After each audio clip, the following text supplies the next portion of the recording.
بسم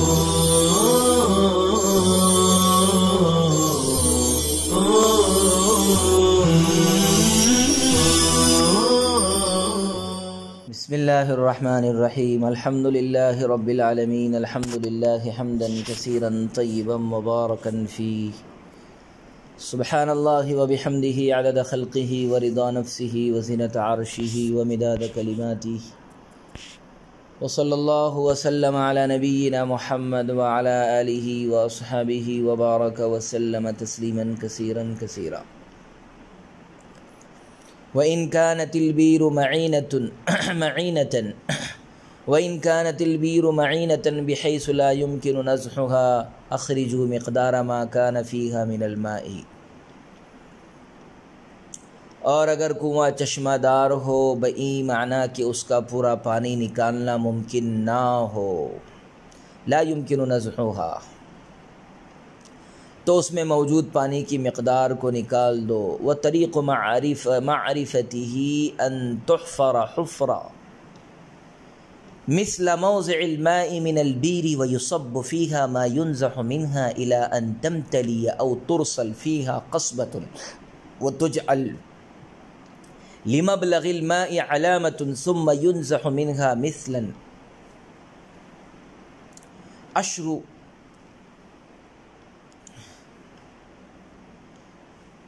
عشر دلائن ثم تعاد القصبة فتنتظر كم انتقص فينزح لكل قدر منها 10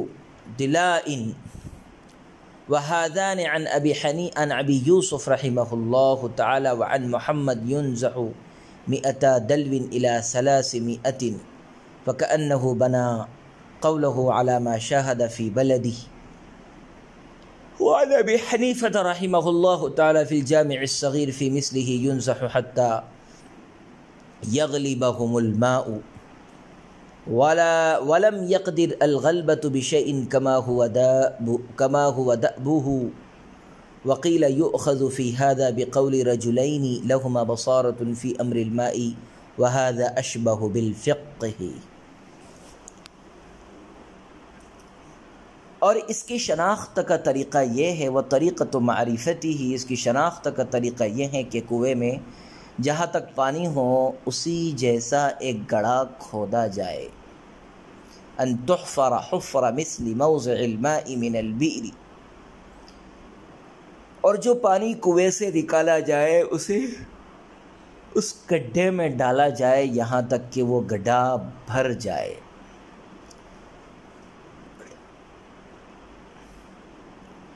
یہاں تک کہ وہ گڈھا بھر جائے، یا پھر کنویں میں ایک بانس ڈالا جائے اور پانی پہنچنے کی جگہ پر ایک علامت بنا دی جائے، پھر کنویں میں سے مثلا 10 ڈول پانی نکال کر دوبارہ بانس کو کنویں میں ڈال کر یہ دیکھا جائے کہ کتنا پانی کم ہوا، اور پھر ہر مقدار کے لیے کنویں میں سے 10 ڈول پانی نکالا جائے۔ یہ دونوں طریقے حضرت امام ابو یوسف سے منقول ہیں، اور امام محمد رحمہ اللہ تعالیٰ سے مروی ہے کہ 100 ڈول سے لے کر 300 ڈول تک پانی نکالا جائے۔ ایسا لگتا ہے کہ امام محمد رحمہ اللہ تعالیٰ نے اپنے شہر میں جو کچھ دیکھا اسی پر اپنا قول فٹ کر دیا، اور حضرت امام ابو حنیفہ سے جامع صغیر میں اس جیسے مسئلے کے متعلق یہ منقول ہے کہ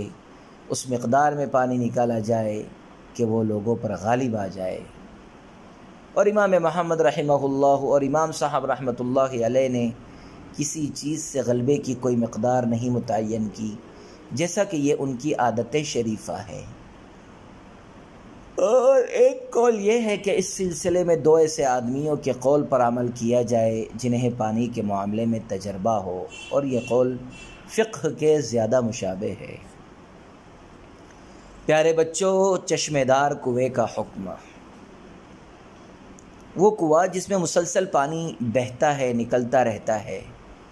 اس عبارت میں یہ وضاحت کی گئی ہے کہ اگر کوئی کنواں ایسا ہو جو چشمے دار ہو اور اس کا پانی بند ہی نہ ہوتا ہو، اور اس میں کوئی بڑا جانور گر جائے یا چھوٹا جانور مر کر پھول پھٹ جائے، تو ظاہر ہے اس صورت میں کنویں کا پورا پانی نکالنا واجب اور ضروری ہے۔ مگر چونکہ یہ کنواں چشمے دار ہے اور اس کا پورا پانی نکالنا ناممکن ہے، تو آخر اس کے پاک کرنے کی کیا صورت ہوگی؟ اس سلسلے میں صاحب کتاب نے کل 5 صورتیں ذکر کی ہے، جن میں سے 2 حضرت امام ابو یوسف سے منقول ہے، ایک امام محمد اور امام ابو حنیفہ سے، اور ایک ابو نصر ابن محمد ابن سلام سے منقول ہے۔ 5 صورتوں میں سے بالترتیب پہلی صورت یہ ہے کہ کنویں کی لمبائی، چوڑائی اور اس کی گہرائی وغیرہ کی پیمائش کر کے کنویں سے متصل اسی جیسا ایک گڑھا کھودا جائے اور کنویں کا پانی نکال کر اس میں ڈالا جائے۔ جب وہ گڈھا بھر جائے تو یہ سمجھ لیا جائے کہ کنویں کا پورا پانی نکل گیا۔ دوسری صورت یہ ہے کہ کنویں میں ایک بانس ڈالا جائے، جب وہ کنویں کی تہ تک پہنچ جائے تو اسے نکال کر جہاں تک پانی پہنچا ہو اس جگہ پر نشان لگا دیا جائے، پھر کنویں سے 10 ڈول پانی نکالا جائے اور دوبارہ اس بانس کو کنویں میں ڈال کر دیکھا جائے کہ کتنا پانی کم ہوا۔ اسے آپ یوں بھی سمجھ سکتے ہیں کہ بانس ڈال کر آپ نے یہ اندازہ کر لیا کہ کنویں میں 10 فٹ پانی ہے، اور 10 ڈول نکالنے سے یہ معلوم ہوا کہ مثلاً 1 فٹ پانی کم ہوا، تو اب سمجھ لیجئے کہ مزید 9 فٹ نکالنے کے لیے 90 ڈول اور نکالنے ہوں گے۔ یہ دونوں صورتیں امام ابو یوسف سے منقول ہے۔ تیسری صورت حضرت امام محمد رحمہ اللہ تعالیٰ سے منقول ہے۔ جو طریقہ مروی ہے اس کا حاصل یہ ہے کہ اس طرح کی صورتحال میں 200 سے لے کر 300 ڈول تک پانی نکالا جائے۔ صاحب ہدایہ فرماتے ہیں امام محمد کا یہ قول دراصل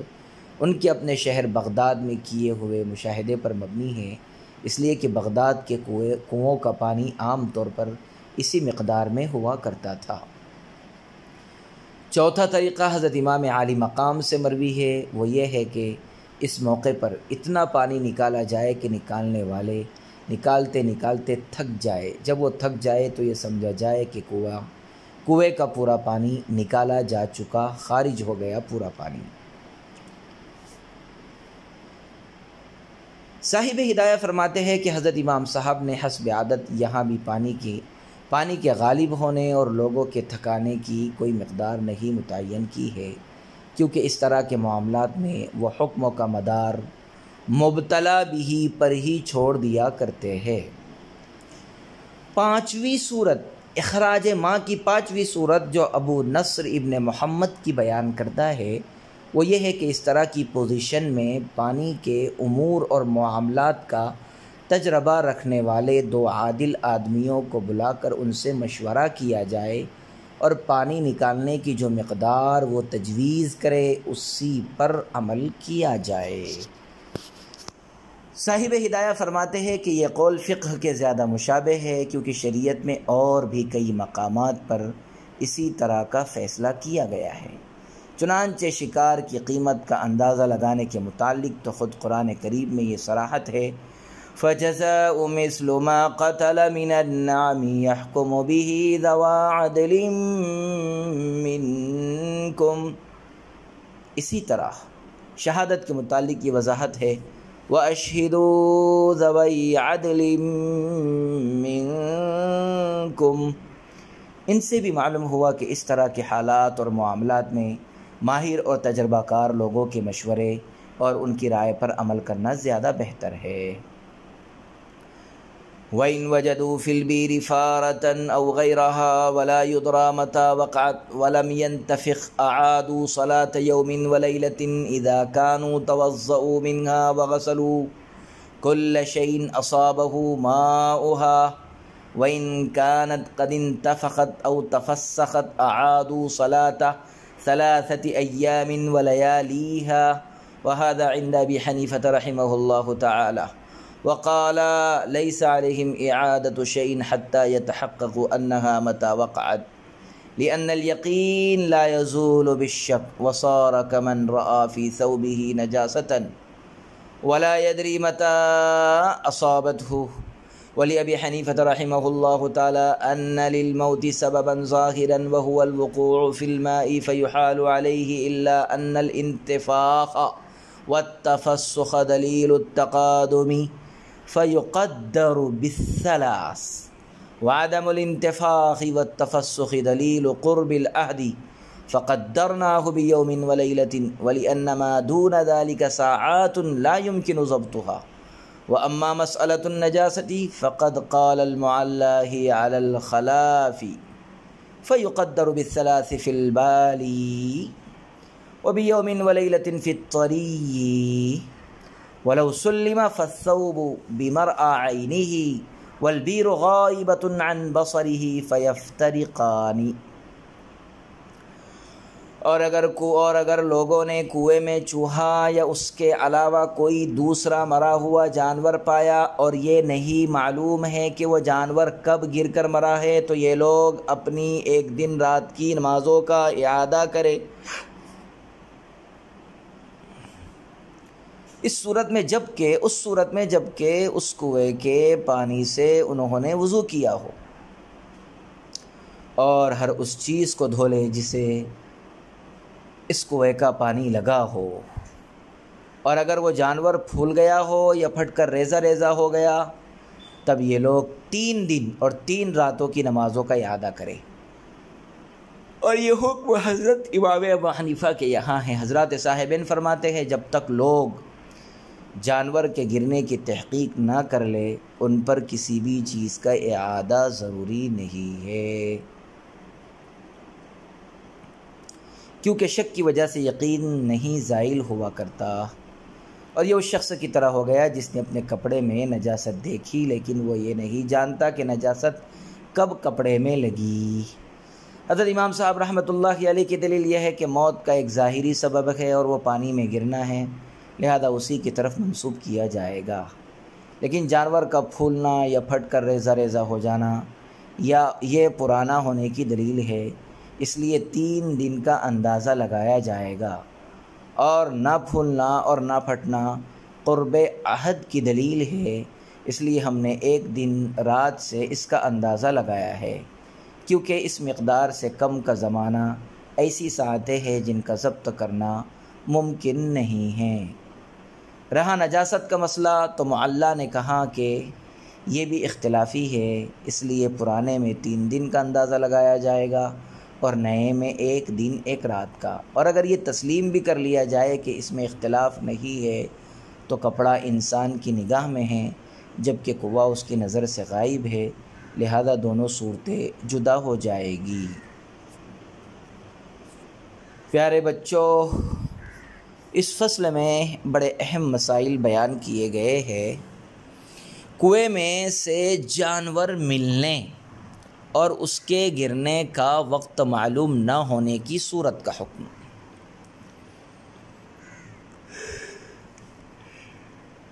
عبارت میں جو مسئلہ بیان کیا گیا ہے وہ ان مقامات کے لیے جہاں آج بھی کنویں کا پانی استعمال ہوتا ہے نہایت اہم ہے، جس کی تفصیل یہ ہے کہ اگر لوگوں کو کنویں میں چوہا یا اس جیسا کوئی دوسرا مرا ہوا جانور دکھائی دیا اور یقینی طور سے یہ نہیں معلوم ہے کہ وہ جانور کب گرا ہے تو لوگوں نے اس کنویں کے پانی سے وضو کر کے جو نمازیں پڑھی ہے ان کا کیا حکم ہے؟ اس سلسلے میں حضرت امام صاحب رحمۃ اللہ علیہ اور حضرات صاحبین کا اختلاف ہے۔ پھر امام صاحب کے یہاں اس میں تفصیل بھی ہے، اور وہ یہ ہے کہ کنویں میں مرا پایا جانے والا جانور صرف مرا ہی ہے یا مر کر پھول اور پھٹ بھی گیا ہے۔ امام صاحب کے یہاں اس میں تفصیل بھی ہے، اور وہ یہ ہے کہ کنویں میں مرا پایا جانے والا جانور صرف مرا ہی ہے یا مر کر پھول اور پھٹ بھی گیا ہے۔ اگر وہ جانور صرف مرا پایا گیا اور پھولا پھٹا نہیں تو اس صورت میں امام صاحب کے یہاں اس کنویں کے پانی سے وضو کر کے نماز پڑھنے والوں کے لیے حکم یہ ہے کہ وہ لوگ 1 دن اور 1 رات کی نمازوں کا اعادہ کریں اور انہیں دوبارہ پڑھے۔ اور اگر وہ جانور مرنے کے ساتھ ساتھ پھول گیا ہو یا پھٹ کر کے ریزہ ریزہ ہو گیا ہو تو اس صورت میں حکم یہ ہے کہ مذکورہ کنویں کے پانی سے وضو کر کے نماز پڑھنے والے لوگ 3 دن 3 راتوں کی نمازوں کا اعادہ کریں۔ حضرات صاحبین فرماتے ہیں کہ جب تک لوگ اس جانور کے گرنے کا صحیح وقت معلوم جب تک لوگ اس جانور کے گرنے کا صحیح وقت نہ معلوم کر لیں، اس وقت تک ان پر کسی بھی چیز کا اعادہ واجب نہیں ہے، اس لیے کہ جانور کے گرنے سے پہلے کنویں کا پانی بالیقین پاک تھا، لیکن جب اس میں مردہ جانور پایا گیا تو گزشتہ اوقات میں اس کنویں کے پاک ہونے میں شک واقع ہو گیا، اور یہ احتمال پیدا ہو گیا کہ شاید کنویں کا پانی زمانہ ماضی میں ناپاک تھا، اور پھر جب اس کے گرنے کا صحیح وقت نہیں معلوم ہے تو اس سے یہ شک مزید قوی ہو گیا، کیونکہ یہ بھی احتمال ہے کہ یہ جانور ابھی گرا ہو، اور یہ بھی احتمال ہے کہ بہت پہلے گرا ہو۔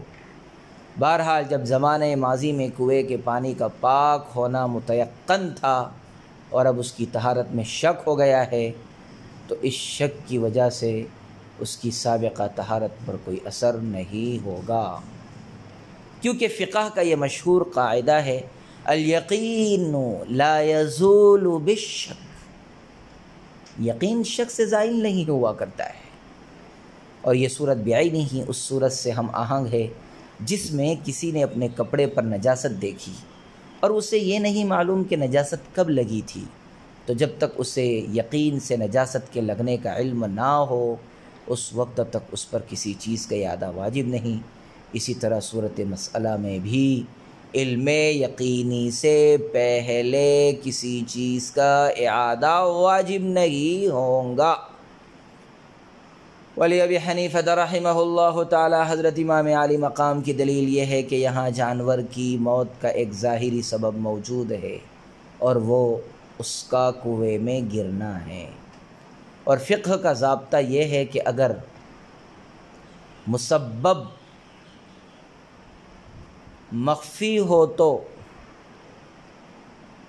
سبب ظاہری پر حکم لگا دیا جاتا ہے، اگر مسبب مخفی ہو تو سبب ظاہری پر حکم لگا دیا جاتا ہے، اور صورت مسئلہ میں چونکہ جانور کی موت کا اصلی محرک اور اصلی سبب مخفی ہے، اس لیے اس کی موت کو سبب ظاہری یعنی کنویں میں گرنے کی طرف منسوب کر دیا جائے گا، اور یہ کہا جائے گا کہ یہ جانور کنویں میں ہی گر کر مرا ہے۔ اس کے بعد یہ دیکھا جائے گا کہ مرا ہوا جانور پھولا اور پھٹا ہے یا نہیں۔ اگر جانور پھولا اور پھٹا نہ ہو تو ظاہر ہے یہی کہا جائے گا کہ یہ جانور جلدی گرا ہے، کیونکہ اگر اس کا وقوع پرانا ہو جاتا تو وہ پھول جاتا اور پھٹ کر پاش ہو جاتا، اور اس طرح کی صورتحال میں جلدی کی کم سے کم مقدار یوم اور لیلہ، ایک رات ایک دن ہے، لہذا ہم نے ایک دن اور ایک رات کی نمازوں کے اعادہ کرنے کا حکم دیا ہے۔ اور وہ صورت جس میں جانور پھول جائے یا پھٹ کر ریزہ ریزہ ہو جائے، اس میں ظاہری علامت یہ ہے کہ جانور کو کنویں میں گرے ہوئے کچھ مدت بیت گئی ہے اور یہ گر کر پرانا ہو گیا ہے، اور اس طرح کی پوزیشن میں 3 دن 3 راتوں سے پرانا ہونے کا اندازہ لگایا جاتا ہے،